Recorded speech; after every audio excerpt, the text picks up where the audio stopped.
Me olemme täällä kurssilla. Kurssin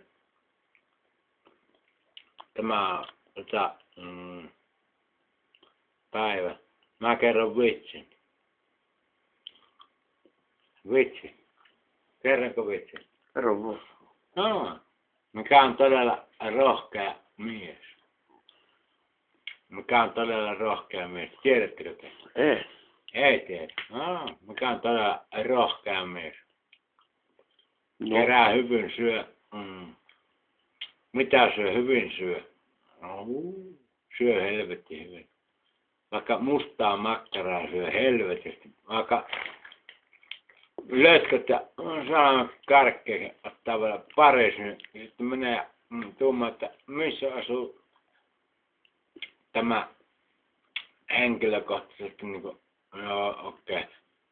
Tämä on tarkoitettu näille kaikille näille helsinkiläisille jämmäläisille, ei juu, menee jonkun ison neekeri oven taakse ja paskantaa siihen. Juu, näin tekee. Tää oikein kunnon löyki paskaa ja sanoo, että koputtaa oven tai soittaa vaan miten on vaikka kerrostalossa, mutta jos on rivitallonpa sen neekeri, niin sitten ei semmoista olekaan.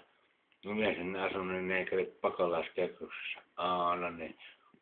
Ja sitten tuumailee siinä, että neekeri tulee, se on varmaan parimetinen neekeri. Todella rohkea mies, niin sanotaan. Paskantaa se ove eteen ja tuumaa, että kato. Poikasi on sulanut auringossa. Sitten täytyy olla yli 100 metrin pikaa juoksia. Hyvä.